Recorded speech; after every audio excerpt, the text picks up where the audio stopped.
इस समय हमारे साथ बातचीत करने के लिए मौजूद हैं उत्तर प्रदेश सरकार के मंत्री कपिल देव अग्रवाल। सर, 2026 की शुरुआत हो चुकी है, पहला महीना बीतने को है। 2027 में तीसरी पाली खेलने के लिए भारतीय जनता पार्टी कितनी तैयार है? पूरी तरह तैयार है। भारतीय जनता पार्टी का कार्यकर्ता प्रतिदिन 365 दिन काम करता है, लगातार काम करता है। जनसेवा, व्यवस्थाएं, सुशासन, इन सब के संकल्प को लेकर के भारतीय जनता पार्टी सरकार लगातार आगे बढ़ रही है। और अच्छी बात यह कि आदरणीय प्रधानमंत्री नरेंद्र मोदी जी ने और आदरणीय मुख्यमंत्री योगी आदित्यनाथ जी ने जो जन विश्वास कायम किया है, जनता का भरोसा और जनता का दिल जीतने का काम किया है, तो मुझको लगता है कि 27 हमारे दूर नहीं है।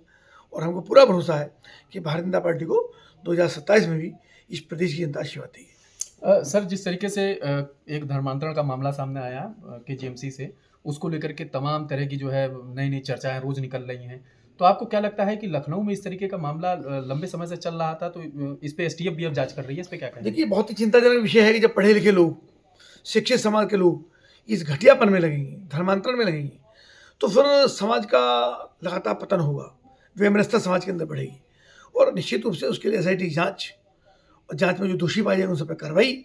और मुख्यमंत्री योगी आदित्यनाथ जी के रहते, चाहे फिर वो बाबा छांगुर हो, चाहे केजीएमसी हो या अन्य लोग हो, जो जो इसमें दोषी पाए जाएंगे उनको किसी को बख्शा नहीं जाएगा। सर, उत्तर प्रदेश इतना बड़ा राज्य है, उसमें तमाम जिलों से अलग अलग तमाम अफसरों की शिकायत आती है कि जनता के बीच में जा नहीं रहे हैं, जनता की बात नहीं सुन रहे हैं, अभद्रता कर रहे हैं, कई बार दुर्व्यवहार की बातें सामने आती हैं। कुशीनगर से एक ऐसा मामला सामने आया है, वहाँ के एक एडीएम लेवल के अफसर का, तो इस क्या कहेंगे, किस तरीके का, अब क्यों हो रहा है? मुझको लगता है ऐसा तो विषय प्रदेश में नहीं है बिल्कुल भी। सब लोग 10 से 12 तक समय से बैठते हैं।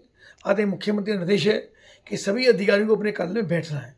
कोई विशेष कारण हो, कहीं जाना पड़े, कोई घटना हो जाए, कोई इमरजेंसी में कहीं जाना पड़े, और जनप्रतिनिधियों की उपलब्धता, प्रशासनिक अधिकारी उपलब्धता, मुझको लगता है कहीं किसी प्रकार की कोई कोताही उसके अंदर नहीं है।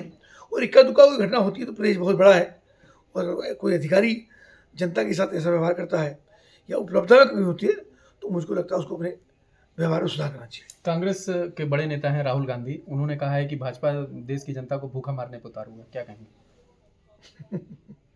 और राहुल की बात है, राहुल गांधी की बातों का जवाब नहीं देते। वो तो हमको जोकर लगते हैं। कौन सी बात बोलते हैं, कौन सी बातें नहीं बोलते हैं, कैसा बोलते हैं, कैसा नहीं बोलते। संसद में जहाँ उनको बोलने के लिए भेजा गया वहाँ बोलते नहीं हैं, सड़क पर आकर के जो है मीडिया के सामने बोलने की बातें करते हैं। कभी मछली पकड़ने पहुँच जाते हैं और कभी खेतों के अंदर जो है धान लगाने पहुँच जाते हैं। जो काम को संसद में मिला वो करते नहीं हैं। तो सब जानते हैं कि देश के, उत्तर प्रदेश की अगर मैं बात करूँ और देश की बात मैं करूँ, तो देश के 75 करोड़ लोगों को निःशुल्क खाद्यान्न लगातार सरकार के द्वारा पिछले 5 वर्ष से मिल रहा है। इनके समय में जब ये लगातार सदन में, ज़मीन भी उतनी ही थी, खाद्यान्न भी उतना ही था, गेहूँ जाता कहाँ था? आप राहुल गांधी कभी ये पूछिए कि आपकी सरकार में ये जो गेहूँ इतना जा रहा है, चावल इतना जा रहा है, ये कहाँ तक, कौन से गोदाम में रखा हुआ था? कौन से गोदाम आपने भरे? जब सरकार लगातार गेहूँ बांटने का काम कर रही है, तो आखिर गेहूँ कहाँ से आ रहा है? कोई कभी से इम्पोर्ट तो हम करते नहीं है, यहीं का पैदा हुआ गेहूँ है, यहीं के आम आदमी को, गरीब आदमी को बटने का काम हो रहा है। तो इसका मतलब गेहूँ पहले भी पैदा होता होगा, ज़मीन भी उतनी ही है, किसान भी उतना ही है, गेहूँ की पैदावार भी उतनी ही है। ये गेहूँ कहाँ जाता था, इतना कभी से पूछिएगा।